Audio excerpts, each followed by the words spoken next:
Well, good afternoon. It's a great pleasure to be here and introducing this wonderful new series, The Architecture of Place, collaboration between the ICAA, INTBAU, and the Princess Foundation.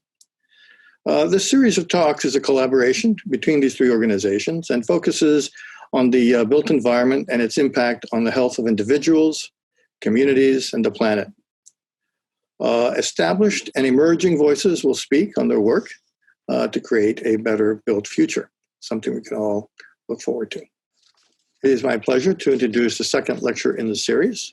The title of this lecture is Health and Urbanization, Creating Healthy Cities, with Shipra Narang Suri and David Howard.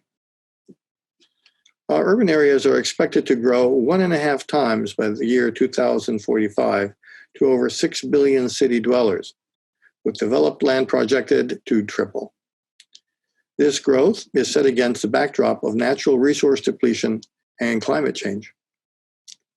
This talk will discuss an interdisciplinary approach to planning sustainable cities and communities, and emphasizes understanding that the way in which we design and build our cities impacts our public health, economy, environment, and our mental and physical well-being. Introduce our speakers. Shipra Narang Suri. Dr. Shipra Narang Suri is an urban planner with a PhD in post-war recovery studies from the University of York in the UK. She leads the UN's Habitat Urban Practices branch, which covers all major areas of the UN's Habitats work, such as national urban policies, urban planning and design, human rights and social inclusion, and much more. Shipra is also the senior advisor within the UN Habitat for local governments and their networks. She is the former co-chair of the World Urban Campaign, a platform that brings together a large array of global organizations to advocate for sustainable urbanization, and the former vice president for the General Assembly of Partners, a platform established to bring stakeholder voices to Habitat 3 in the drafting of a new urban agenda. Dr. David Howard is an associate professor in sustainable urban development at the University of Oxford and a fellow of Kellogg College at Oxford. He is director of studies for the Sustainable Urban Development Program at the University of Oxford, which promotes lifelong learning for those with professional and personal interests in urban development. David is also co-director of the Global Center on Healthcare and Urbanization at Kellogg College. Welcome David Howard and Shipra Narang Suri for the lecture. Thank you. Hello, I'm David. Thank you very much indeed for the introduction. It's a pleasure to be with you at this moment. Yes, I work in Oxford and I work particularly in sustainable development. But over the last year or so, I've been working closely with colleagues in evidence-based healthcare. So my 10 minutes or so talk will be really looking at that work we've been doing and at a systematic review that I've done over the last few months to really look at the link between urban development, healthcare, and pointing towards elements for a green recovery, particularly how to link urban design with providing healthcare and building healthcare into the urban environment. So I'll have a few slides. Great. Well, it's a pleasure to be here in this series on architecture of place, and we've been asked to address what is a healthy city. I'll be focusing really on that relationship between humans, built environment, nature-society relations, and to some extent looking at this in the context of a post or unfortunately mid-COVID-19 society. So my background, as I said, is within sustainable urban development. In Oxford, I work with the Sustainable Urban Development Programme. We work with urban practitioners who want to continue their studies in the field of sustainable development, either as masters or a PhD programs. And that by its very nature is interdisciplinary. We worked very closely with the Princess Foundation and set the course up 10 years ago with the Princess Foundation. So that is one element that has really been integral to trying to understand how cities work or don't work. Another aspect I'm involved with is the Global Center on Healthcare and Urbanization. This was set up September last year without any idea that COVID-19 was going to happen. But that center was set up on the basis of working with a whole series of colleagues in sustainable urban development at Kellogg College, Oxford, but also with colleagues also connected with the college and the University of Oxford at large, who were working in evidence-based healthcare. We realized that although we're spending many meetings together and passing each other in the corridor or sending emails, we rarely sat down and just to realize the integral link between urban design and healthcare, and really going back to some of the basics of urban planning to provide healthy spaces. So the centre was set up, as I said, in September 2019, supported again by the Princess Foundation. And we've done a series of public engagement events, etc., up until COVID, to really look at that link between urban design, healthy cities, and healthcare provision. But one of the aspects of that that's evolved during the COVID-19 crisis is to set up a evidence-based service out of the University of Oxford that tries to look at this cross-disciplinary inter-practice or inter-practitioner response to COVID-19. The website itself had over 15 million viewers in the first month in March of this year, and it just shows the interest, I think, in that need really for evidence-based knowledge from members of government, public, fellow researchers, etc. So this is really the basis for my thoughts on healthy cities, really, and how COVID-19 has affected them. I think this really comes to the root, really, of one of the interests that I've had between nature, technology, and cities. Great book by Brian Arthur, who looks at the nature of technology, and he argues that we are tuned in the deepest parts of our being to nature, to our original soundings and our original condition as humankind. We have a familiarity with nature, a reliance on it that comes from 3 million years of at-homeness with it. We trust nature. When we happen upon a technology such as stem cell regenerative therapy, we experience hope. We also immediately ask how natural this technology is. And so we are caught between two huge and unconscious forces. Our deepest hope as human lies in technology, but our deepest trust lies in nature. These forces are like tectonic plates grinding inexorably into each other in one long, slow collision. And I think this relationship between technology, if you will, urban development, and nature has come to the forefront in many respects over the last 6 months globally. And it feeds into some earlier work over the last decade or so of ecologicalizing the city. And those keen urban geographers amongst you and sociologists will recognize the work of the Chicago School in the 1930s that looked at urban ecology. But more recently, the notion of bringing in our understanding of the biophysical world into the way cities are planned and built, etc., has been key. And Corvone, Evans and Van Herf said, well, if we are using resilience as a way to understand the world, then perhaps an adaptive management approach provides a better way of its operational delivery. In particular, learning from the natural world, from the biosphere around us. And arguably, urban development is just a series of experiments, and one hopes that one experiment is better than the last. But learning from the ecological, biological principles, for example, found in water, energy, and forms of biodiversity, are one ways we can apply this to understanding how cities work. And so there's a notion that we have experimental green cities and test beds for sustainability, and also recognize a new series of stakeholders involved in these urban experiments. Can also be the animal world around us, trees, plants, etc. But I think increasingly so we recognize that the needs for healthcare and preventative healthcare is a key aspect of designing cities. And I think one of the things we're good to do is challenge some of those buzzwords, if you will, or those taken for granted concepts that we may use every day. Raymond Williams, I think in 1968, wrote a book called Keywords, where he sort of looked at some of the words that kind of shape, in whatever language, the way humans understand the world around them. And he argued that words such as culture were one of the most complicated words in human language, because it encompassed so many ideas that one felt were obvious and intrinsic. But actually, when you start drilling down, if you will, and picking what certain key terms mean, then they can be extremely complex. And I think nature is clearly one of those buzzwords, and urban, and you might say land as well, some terms that we use quite readily and maybe uncritically. But one of the key things that the current pandemic has brought into line is to try to understand what is the relationship between nature, our use of land, and the urban world around us. So to some extent, I think it's interesting to look at revaluation of nature-society relations, not least because the Anthropocene in which we are now involved is the first time writers such as Farrier argue that humans project a future of dystopia. Beforehand, maybe humans wrote about the great progress, the Enlightenment, the renaissance of human existence. Now, increasingly, we're imagining a world that unless we do something, then end of humanity is there before us. And I think one of the ways of bringing together nature, society, and human existence in the built environment is maybe to take up Scotland Thorpe's idea of seeing the urban as intrinsic a part of human existence as nature. to recognizing that humans, by and large, do live in groups. And this notion of creating an urban environment of a scale is a key part of our existence. So after the last few months, I've been doing a systematic review of the impact of COVID-19, of pandemics in general, in terms of urban development. And one of the things I've been focusing on is this notion of nature within the built environment. And a very, if you will, quick look at some ways we portray nature, say in this case in smart urbanism, smart cities, is often quite glib in many ways, almost cartoonish, that we'll put a tree in there, a few birds, maybe some solar wind turbines, and that says that's how we're working with nature.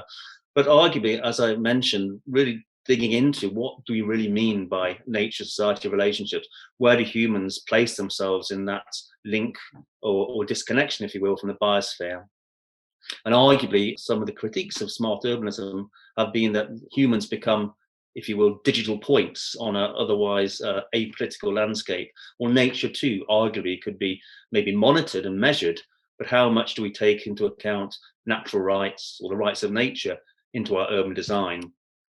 And I think many have written about the importance of parks and green spaces, and increasingly so the literature around green infrastructure has been recognised very much so amongst those working in all aspects of urban development over the last few decades. And Kunstler, who writes about 19th century parks, he says, will there be a return to nature? And this was written in 2001. And arguably, I think people's experience of lockdown or confinement in some ways has made us reflect upon humans' relationship with the natural world around us in order to create those healthy urban environments. So Kunstler argued or wrote, the 19th century park throughout the Western world was a monument to the landscape, was being lost in a rush to modernisation, an attempt to embed an artefact remnant of the rural countryside within the overwhelming denatured fabric of the expanding industrial city. So my work over the summer really tried to look at that relationship between cities and nature, particularly looking at the more recent evidence-based analyses of human experience in cities during COVID-19, reviewed through 384 studies to try and work out what were the leading themes, if you will, on current research and how humans were dealing with not only COVID-19, but dealing with current urban existence. And I think a series of studies have showed that residents in urban areas have been more aware of, in brackets, sort of in commas, nature, the idea of recognizing the entrance, if you will, or the, some would say encroachment, but let's say the sharing of urban spaces by wildlife, otherwise animals that would not be within the city sphere. Does this recognition of human relationship with nature, will that spur on to greater awareness of climate change or environmental concerns? And unfortunately, some of the initial studies will say, well, no, there doesn't seem a great link at this present time between recognizing the human condition and condition of nature in city environments and actually active changing of behavior or attitude towards environmental matters or climate change. But quite clearly, studies are showing that green infrastructure and healthcare are integral to creating healthy cities. So that enmeshing not only of urban design and healthcare, but of recognizing human relationships with nature are key in a way forward. So I've just got 3 slides, I think, just to show some of the evidence base of the valuing nature within the city. So in 1984, Ulrich and co-workers showed that actually not only an active engagement with urban green spaces, but just the visual viewing nature improved health and speeded up recovery.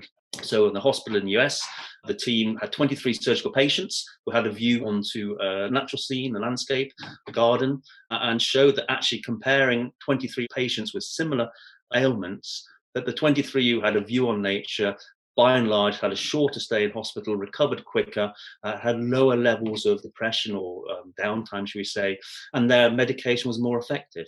What I'm trying to show in the next couple of slides is there is a vat of information that's shown from previous studies of the importance of developing urban areas, developing a built environment in the context of biosphere and natural world around us.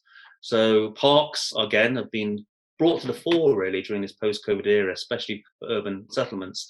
And just one study by Jackson and colleagues just showed that high density neighborhoods, access to public buildings, open spaces, mixed land use, pedestrian walkways, greenery, both visual in terms of to move through green areas, and effective urban infrastructure provided opportunities for increased physical exercise and enhanced civic life. So that combining of active commuting, active city living, not only in physical ways, but I guess in emotionally and social ways. So there are clearly strong public health arguments for incorporating greenery, green infrastructure, natural light, and visual and physical access to open space in all aspects of our built environment. And I think just a couple of final slides just to show the importance of trees. So a study by Swinburne and Rosenwax in 2017 reviewed 500 studies and just showed that greater street canopy in urban areas reduced urban heat, reduced the cost of maintenance in urban areas, and increased property values, which may or may not be good depending on your access to those properties. But in Melbourne, there are 70,000 trees. And it's estimated if there were 28% reduction in heat-related deaths in Melbourne, if the city's tree canopy was doubled to 140,000 trees.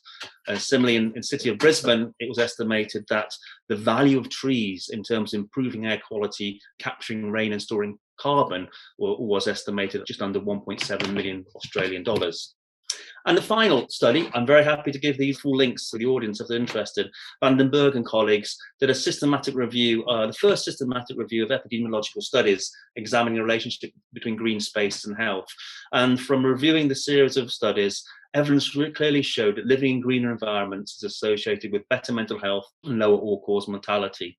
So therefore, it's in conclusion, handing over to Shipra, an urban design really should focus more on quality than the quantity of green space, and the greening of living environments is a promising tool for enhancing public health.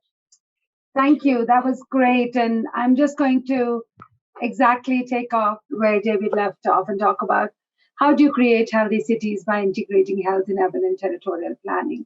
I work for UN Habitat, which is the United Nations Agency for Human Settlements, aiming to develop towards a sustainable urban future. My work really encompasses, as the Dean very kindly said, everything ranging from housing, basic services, urban planning and design, land, human rights, social inclusion, public space. So I'd be happy to share some thoughts and some examples from our work at the UN. I want to start with, actually, we were asked the question, what makes a healthy city? I want to start with what makes an unhealthy city. And COVID, of course, has shown us cities being the epicenter of the COVID-19 pandemic, with over 90, now some are saying even 95% of all cases in urban areas, that there is something to be said about the relationship between health and the type of urbanization that we see across the world today. And the type is the key word here. But also what makes an unhealthy city is air quality. Huge, huge factors, the biggest, single largest environmental risk to health, with an estimated 7 million premature deaths every year globally from air pollution, about 4.5 million of those from outdoor air pollution.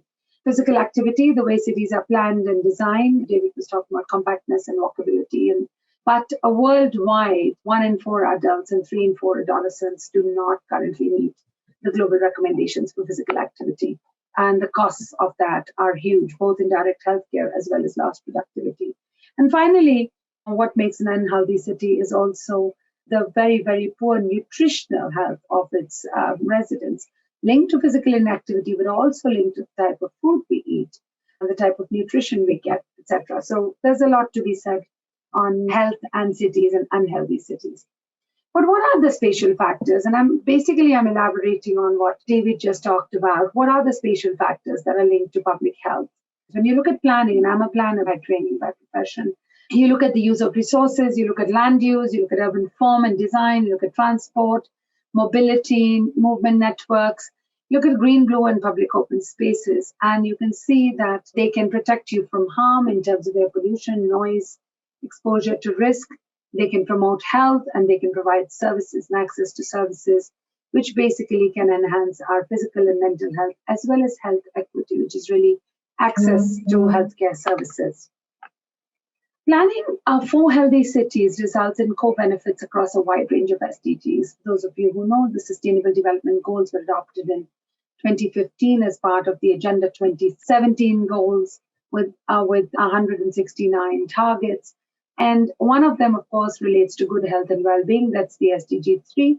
But health is linked to all of the 17 Sustainable Development Goals. These are goals that were adopted by all member states of the United Nations, committed to by all member states of the United Nations, related to poverty, hunger, sustainable and resilient human settlements, gender, education, energy, life on water, climate change, life on earth, life underwater, peace, justice.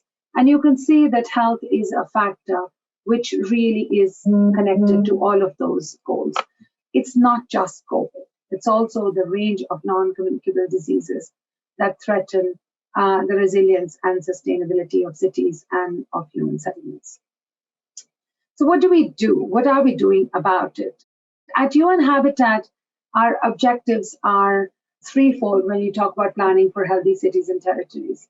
One is the importance of building up the knowledge among local actors, among local, national, regional leaders, among health and planning professionals, building up the knowledge, giving them the indicators, the guidance, the tools to integrate health and well-being into their urban development decision-making. Exactly what David was just saying, taking an interdisciplinary, a cross-disciplinary kind of approach.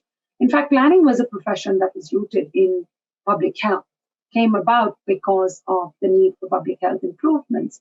And really building up that understanding and giving the tools and the resources to local actors to integrate health into all urban development decision-making. The second is to support countries or partners on implementing and localizing and applying the knowledge that is available globally and localizing it. And the third is to support the monitoring and assessment of health and well-being in cities and territories. Very often people come to us and say, I don't know what to do, or that I know I'm doing something, but I don't know if I'm on the right track. I don't know how to monitor it. I don't know what the impact of my work is and is going to be, which is where we assist them both in terms of the indicator sets, but also using those indicators and building up capacities to use them. And there are a number of global frameworks that guide us. The most recent of these is the source book that we've developed, UN Habitat has developed with WHO, which is about integrating health in urban and territorial planning. It doesn't stand on its own. It builds on the SDG 11. It builds on the international guidelines on urban territorial planning, builds on the new urban agenda that was adopted in 2016 by member states, and various global commitments. This is a source book that UN Habitat and WHO have been working on for the last couple of years, perversely launched this year, had nothing to do with COVID, till COVID came along, of course. This source book really details why health needs to be part of urban development and urban practice. And how can we make it happen? How can we make it happen through housing, through access to basic services, through water sanitation, through public space, through mobility, through compact urban form, through better building design, etc. And it really connects planning and health approaches and brings together about a very large number of existing resources and tools in this area.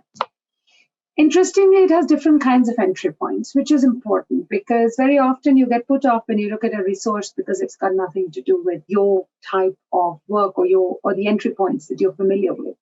So for those that work on urban planning or urban design, there are a number of entry points in terms of whether you can enhance or integrate health into cities through public space, through movement corridors, through green and blue networks, through amenities, through better design of housing and of various kinds of estates, or by outcome, or by principle.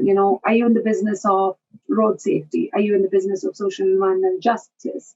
Are you talking about healthy cities more generally? And you can take various kinds of entry points, or through sectors. What is the relationship of the housing sector with health? What is the relationship of local economy with health? What's the relationship of transport and health? So it gives different entry points and allows people to use it in different ways. I want to talk, this is very, very dear to my heart, and I do want to talk about the role of planning and planners, because planning is really a fundamentally integrative profession. It's by definition interdisciplinary. You cannot do planning without looking at a very large variety of disciplines. But planners are not just technocrats. Planners are also mobilizers. Planners are also advocates. Planners are also community leaders. Planners are also visionaries. Planners are also political leaders. And their role is really to bring public health voices into decision-making processes, spatial decision-making processes, but also take the spatial element into the public health profession. That's very important, to be able to speak the language that both sides understand. And the other role of planning is also, as I said before, to develop monitoring systems that can ensure that whatever proposal you're developing, whatever project you're proving, actually you're able to model its impact on health as well as health equity, equitable access to health. The third, their role is really to promote and support the health of all citizens by enabling the full exercise of their rights to city services, to urban amenities, to basic infrastructure, and to opportunities. Sometimes people are located way too far to be able to access what cities have to offer. And there's a very, very large proportion that gets completely left out and exists at the fringe of the urban fabric and of urban society. The role of planners is really to bring those in from the fringe into the mainstream. I also want to share a couple of case studies on what we've done to promote healthy cities in different ways, using different entry points. The first of these is some work we've done recently in Nairobi, which is our home. UN Habitat is headquartered in Nairobi, and I'm based in Nairobi. It's our home for a lot of work we do. And we've recently launched a citywide public space inventory and assessment. And I know David said the quality of public space is much more important than the quantity. And I would say, David, adding to that, the quality, the distribution, no point having one large city park and no other green space anywhere else, as well as the access to that public space is absolutely fundamental. It's not about how many square kilometers you have or how many square meters you have under public space, but how well is it distributed across the city? Who has access to it? How is it maintained? Is it green? Is it not green? What kind of amenities does it include? A street is also public space.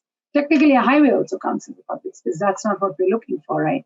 So really, it's what are we looking for is the distribution, the access, and the quality of public spaces. And this is something we've assisted Nairobi with, and now we're working with them to actually convert a lot of their unused public spaces, potential public spaces, into usable, connected public spaces, a network of public spaces across the city.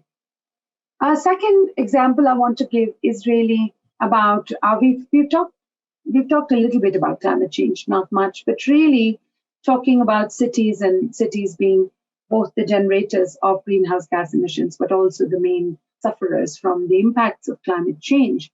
They bear the vast chunk of consequences of climate change. And one of those consequences is also the heat island effect.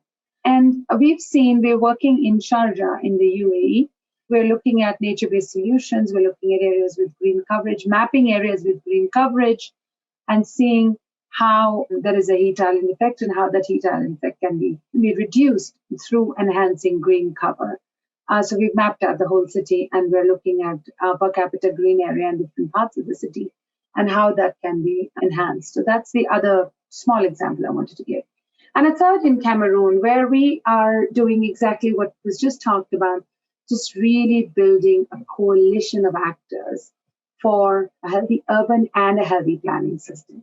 Talking about, bringing in participants from different stakeholders and actors together to talk about planning, to talk about policy making, to talk about governance, integrating health in planning, a health-focused planning system assessment, which is quite unique and really a new element of the work we do. Now, coming to COVID-19 in conclusion, it's interesting, and again, perversely, COVID-19 has been the advertisement for good planning. And really, that is something, it is the advertisement for adequate housing. We have been talking about it, the right to decent quality housing. What you mentioned, David, about ventilated housing, open spaces, windows, clean air, both indoor and outdoor air quality, but also just the basics, having access to water and sanitation and toilets and solid waste management. It's been the biggest possible advertisement for some of the most basic human rights cities and communities need. And this is something that we've talked about a lot in our support to cities, responding to COVID as well as recovering from COVID. So, but you need to get the basics right. If COVID is spreading in dense, overcrowded settlements, which means there is a problem with dense, overcrowded settlements in the first place, you tell people to isolate. Where will they isolate? You tell people to keep social distance. Where are they going to keep social distance? You tell them to wash their hands 10 times a day when they don't have water to drink. So how are those parameters of containing COVID going to work in cities which are not built for a healthy life. This is data that most people would know, but 95% of the total cases are in urban areas. Maybe you wouldn't know that 1,500 cities in 200 territories have been affected by COVID-19. 1 billion people live in informal settlements and slums. Similar number, another 1 billion live in homelessness or not in slums, but in other types of overcrowded housing. 2.5 billion people lack access to safe water and sanitation. How are we going to control this pandemic in these situations? Only by looking at building back better. And therefore, I would just like to conclude by saying COVID is a reminder, is the advertisement we needed, desperately needed probably, to build back better by going back to the basics. Decent and adequate shelter, clean water, clean air, effective waste collection management, affordable and efficient public services, mixed land use. We've all been in lockdown. You can't commute long distances, and people who are working in the informal sector who have to go far away to ply their wares can no longer do so and are losing their livelihoods. We're talking about well-distributed, accessible public and green space, talking about accessible public transport, and we're talking about proximate economies. Because there are a number of people that have moved back from urban to rural areas, the migration, the patterns, the disruption of supply chains has shown us that the model that we are working with doesn't work. And I'd like to just conclude by saying, like David said, it's not the quantity of the public space, it's the quality. I'd like to say it's not cities and urbanization per se, but the quality of urbanization that really determines whether it will be a healthy city or it will not be. Thank you both. That was a fascinating discussion. I could have listened to much more of it, but I thought I would just continue the conversation. I've got a few questions that came up as you were speaking, starting off really, Shipra, with where you left off, which was this idea about the right type of urban spaces and not urban spaces inherently. And I think one of the things that I think we all saw in the midst of COVID is that a lot of the conversations around health and urbanization have been trending towards a sort of potentially anti-urban sentiment, that there's something inherently flawed with our urban areas that create ill health. And one of the things I suppose is, how do we switch that narrative? How do cities become places that are actually instigators of good health? So maybe a question for you both, but Shipra, since you raised the theme, maybe I'll leave that one with you first. Okay, thanks. No, this is true. This is so true. The whole discussion about let's all leave our apartments in the city and move to, encourage sprawl and move to the suburbs and have single family homes with large gardens and 5 bedrooms because we all need to work from home and we all need to isolate. That sort of discourse is one that has been very, very damaging. The other very damaging discourse has been because cities I don't have space in my flat. So that's part of it. The other damaging discourse has been, let's not use public transport. Let's all go back to using our cars because it's so unsafe and we're all going to get infected if we get into the tube or the metro or the bus.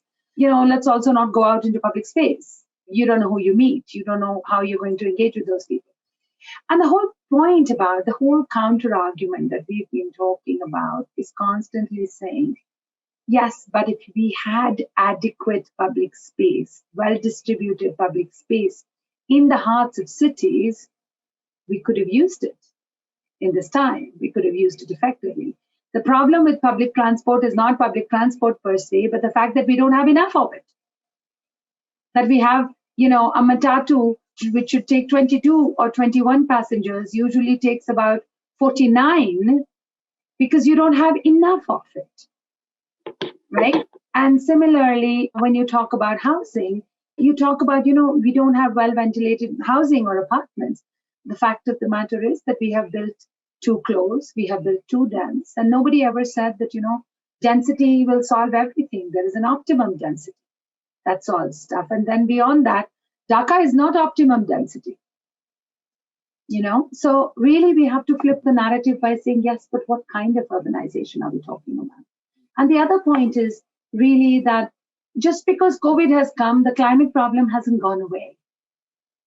And we cannot afford to lose the very minimal gains we made in the last 5 years since the Paris Agreement about, not using cars, about switching to public transport, about more dense, more compact urban settlements, about reducing sprawl, reducing single car use. So a lot of that really has to go hand in hand. It's not COVID or climate. It's not COVID or sustainable development. David very rightly said, COVID is a symptom of our unsustainable patterns, is a reflection of our unsustainable patterns of development, which makes the Paris Agreement, the Sustainable Development Goals, the urban agenda, sustainable urbanization more important than ever before, rather than less important than before.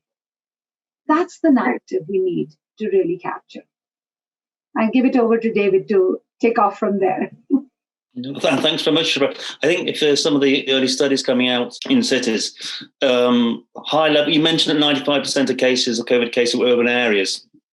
But it's not so much the density, it's off the scale of the urban area. So high density urban living is not directly lead per se to high levels of pandemic or unhealthiness, if you will, in whatever context. So it's been found that actually the large cities would then need people to travel across larger distances had higher rates of COVID-19. Where density alone, actually, in many ways, it had many more benefits. It wasn't directly related with high rates of COVID. High density urban areas allow active travel. It allowed people to cycle to work. The 15, 20-minute case, so 15, 20-minute city has gone in the space of, I think, from 12 months from being this utopian idea to be a major strategy for the mayor of Paris in being re-elected. So I think density is not the evil, neither is high levels of urban density, but actually having manageable cities, 15-minute cities where you can have mixed land use, you can commute actively if you're able to, that's the answer per se. So city groups such as City 40 Alliance are, very keen on promoting the green recovery and for urban areas. And I'd say there's probably a recognition, I wouldn't say anti-urban, in many ways there's quite a lot of pro-urban, but the right type of urban development. Linking to what you said, I think the problem, what you said about manageable, and the challenge is really alongside urban planning, good planning, it's also good urban management, and it's also good urban governance. And I think you see where the response has worked and where the promise of green recovery is highest is where cities which are seeing good governance. So I think that also is very much a factor and must be talked about as such, as a factor in terms of building back better. And actually, I think that leads really nicely into a couple of questions that have come through from those who are watching. And I think one person sort of asked about the negative impacts of automobiles and how do you reduce those impacts. But I think someone else is sort of referencing that a lot of our emotional health is challenged by the stress of urban living. So congestion, noise, crime, whatever it may be. And are there things that we can do beyond some of, let's say, the more sort of sticking plasters on type of initiatives like planting more trees or living within well-designed housing, which is obviously important. But I suppose coming on to, I think about urban governance, things like that, are there things that we can do on a more holistic scale to address some of these sort of our emotional and, I suppose, physical health? Work that Shipra is doing in larger organisations, is that changing the mainstream ideas about healthy living and what active travel now being something you choose to do. And it's also about the classic idea of being an environmental citizen or a citizen of the world that actually, realistically, if government's telling you something, you have to do something. It's like recycling is a classic example. If you're told to do it, the chances are you might do it because your neighbours are doing it. You might be getting some 10 cents back for a bottle.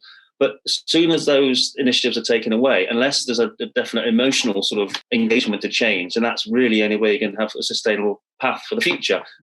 Going back to the point about a holistic approach and about governance, what makes city living easy and comfortable and not stressful is also the ability to make your own choices, to be able to walk, to be able to choose your mode of transport, to be able to choose where you live and work.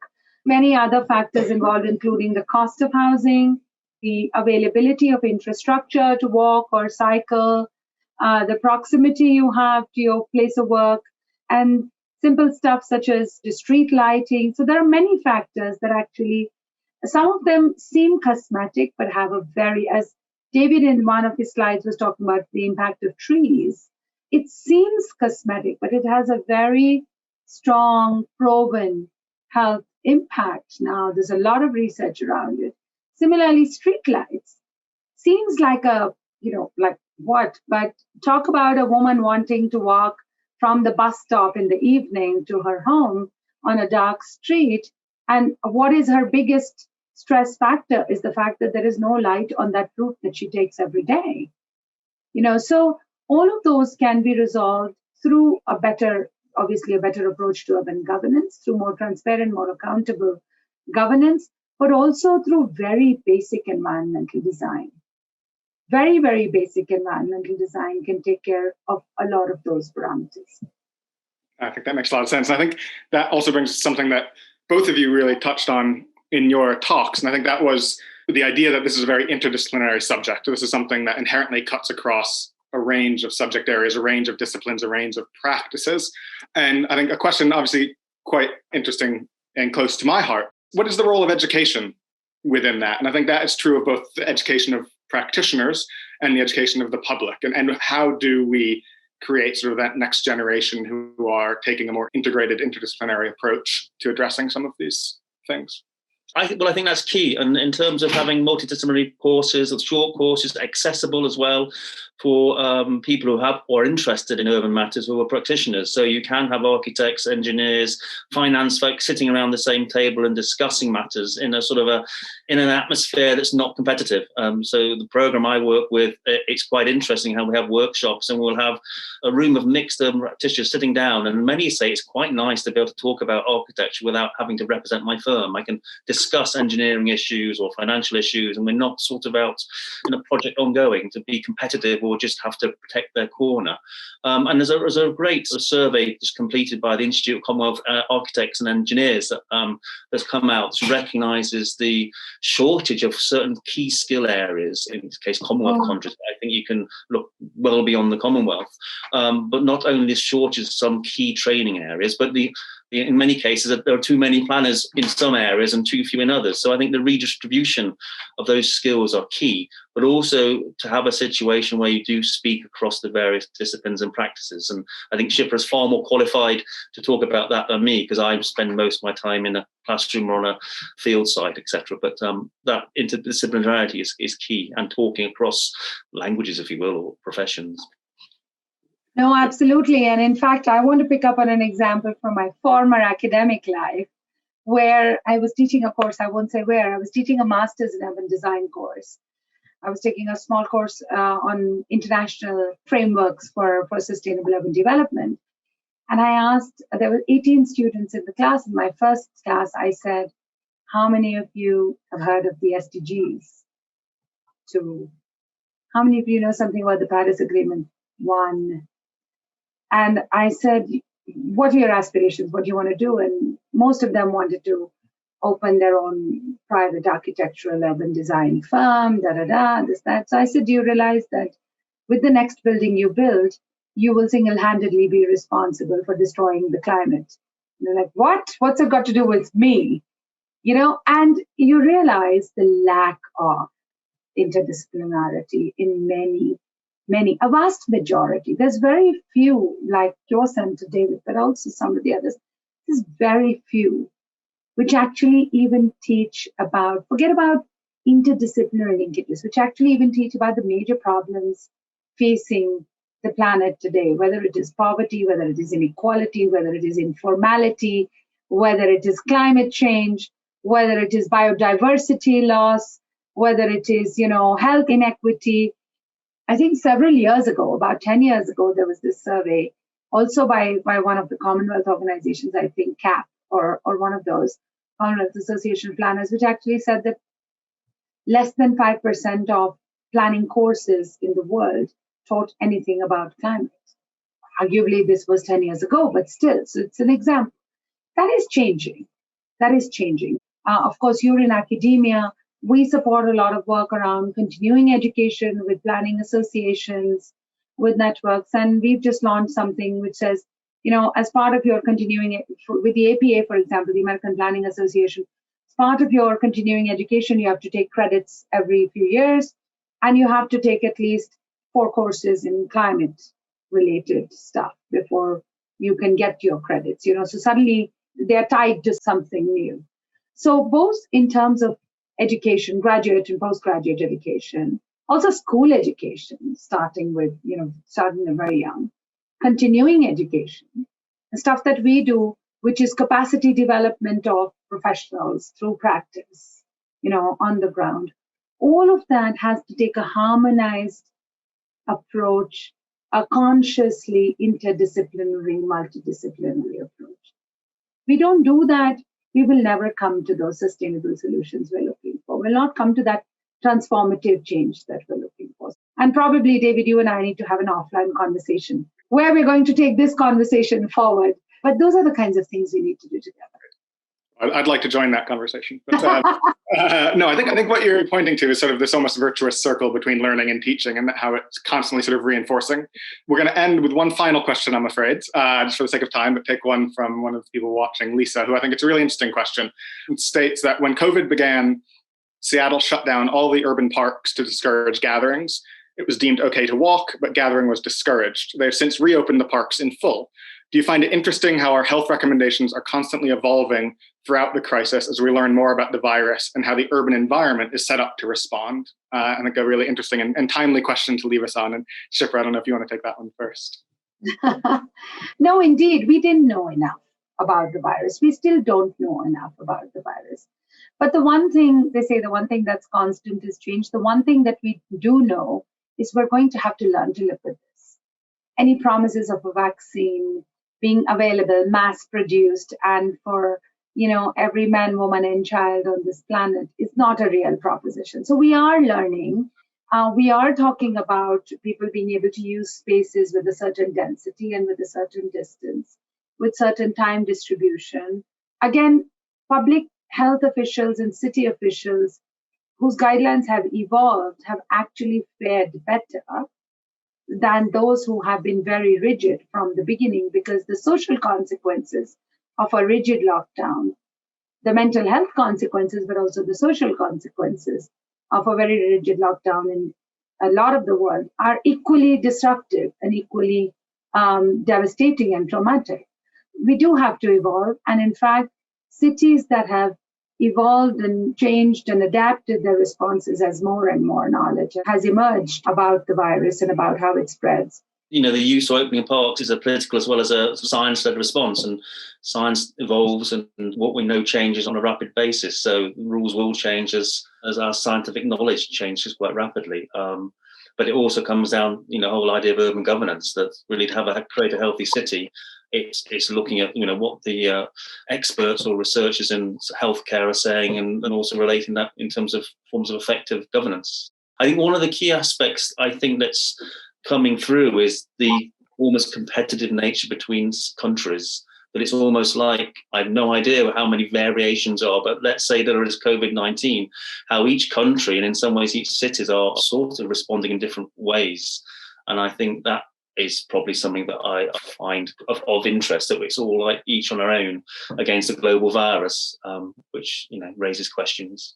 No, there is a lot of peer learning going on at this point between cities, between local governments. There are many learning networks. I mean, okay, we're all webinared out a little bit, but there are many, many learning networks. And they have shown that, as you said, we're not dealing with this in isolation. There's a lot of experience exchange. There's a lot of good practice exchange. There's a lot of exchange around this didn't work for us, don't go there kind of thing. And a lot of thematic exchange around issues around migration and COVID, issues around food systems and COVID, issues around public health systems and COVID, of course, issues around women and their livelihoods and COVID, women's safety and COVID, violence. And so there's a lot of thematics which have come out, which have actually helped, going back to the last question, with this interdisciplinarity and connecting the dots, that people see that these things are not divorced from each other. They don't exist independent of each other. This is all connected. Absolutely fascinating. Well, I think we could probably all sit here and listen to a lot more of these questions, and I'm sorry to everyone that we didn't get to all of them. There's some great questions out there, but hopefully this is just the beginning of the conversation. And I just want to thank you both, David, Shipra, really fascinating. Thank you, Simon.